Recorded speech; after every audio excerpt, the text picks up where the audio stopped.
Hello friends, welcome to trip Siva. இந்த வீடியோவில் நம்ம என்ன பார்க்க போகிறோம்னா அருள்மிகு திருவிக்கிரம நாராயண பெருமாள் கோயில் பற்றி தான் பார்க்க போகிறோம். இது எங்கே இருக்குன்னா நாகப்பட்டினம் மாவட்டம் சீர்காழியில் தான் இருக்குது. பெருமாளின் மங்கள சாசனம் பெற்ற 108 திவ்ய தேசங்களில் இது 28வது திவ்ய தேசமாகும். மூலவர் திருவிக்கிரம நாராயணன், உற்சவர் தடாலன், தாயார் லோகநாயகி, தல விருட்சம் பலா, தீர்த்தம் சங்கு சக்கர தீர்த்தம். முன்மண்டபத்தில் வராக அவதாரம் எடுத்த பெருமாள் வலக்கையை தானம் பெற்ற கோலத்தில் வைத்து இடக்கையில் குடைப்பிடித்தபடி சாலகிராம மாலை அணிந்து காட்சி தருகிறார். இந்த கோயிலை எதற்கு வழிபடுவாங்கன்னு பார்த்தீங்கன்னா, பணிகள் சிறக்க, பதவி உயர்வு பெற, ஆயுள் விருத்தி பெற இங்கு வேண்டிக் கொள்ளலாம்.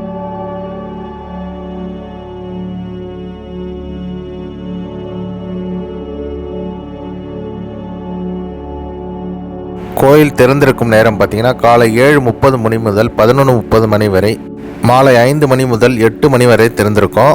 கூகுள் மேப்ஸ் லொக்கேஷன் டிஸ்கிரிப்ஷன் தரேன், வேணுன்றவங்க செக் பண்ணி பாருங்கள். இப்போ கோயிலோட தல வரலாறு என்னன்னு பார்ப்போம். படைக்கும் கடவுளான பிரம்மா பல யுகங்கள் வாழும்படி சாகாவரம் பெற்றிருந்தார். இதனால் அவர் மனிதம் கர்வம் உண்டாகவே தனது பணிகளையும் அவர் சரியாக செய்யவில்லை. அவரது கர்வத்தை அடக்க எண்ணம் கொண்ட மகாவிஷ்ணு, இதனிடையே மகாவிஷ்ணு வாமன அவதாரம் எடுத்து திருவிக்கிரமனாராக காலை தூக்கி மூவுலகத்தையும் அளந்து காட்டிய கோலத்தை காண வேண்டும் என ரோமச முனிவருக்கு ஆசை எழுந்தது. சாமியை வேண்டி இத்தலத்தில் தவம் இருந்தார். அவருக்கு காட்சி தந்த மகாவிஷ்ணு தன் இடதுகாலை தூக்கி திருவிக்கிரம அவதாரத்தை காட்டி அருளினார். பின்னர் அவர் ரோமசரிடம், என் ஏகாந்த நிலையை தரிசித்த நீங்கள் பெறுவதற்கு அரிய பல பேறுகளை பெற்று சிறப்பான நிலையை பெறுவீர்கள். மேலும் பிரம்மனை விட கூடுதலான ஆயுட்காலம் பெற்று வாழ்வீர்கள். உமது உடலில் இருக்கும் ஒரு முடி உதிர்ந்தால் பிரம்மாவின் ஆயுட்காலத்தில் 1 வருடம் முடியும் என கூறி இத்தலத்தில் திருவிக்கிரமனாக எழுந்தருளினார்.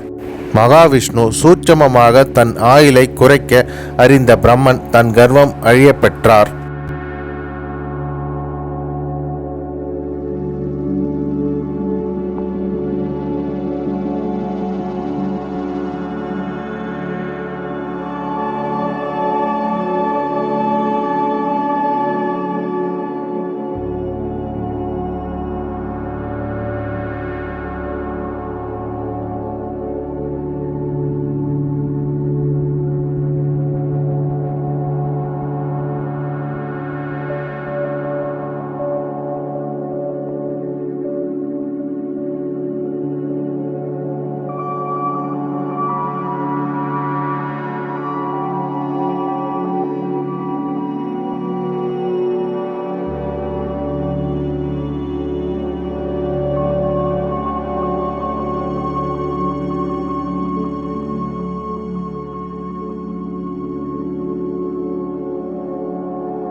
நம்ம சேனலை லைக் பண்ணுங்கள், கமெண்ட் பண்ணுங்கள், ஷேர் பண்ணுங்கள். மறக்காமல் சப்ஸ்கிரைப் பண்ணி பெல் ஐக்கானை டேப் பண்ணி ஆலில் போடுங்க. அப்போ தான் அடுத்தடுத்த வீடியோஸ் நோட்டிஃபிகேஷனில் வரும்.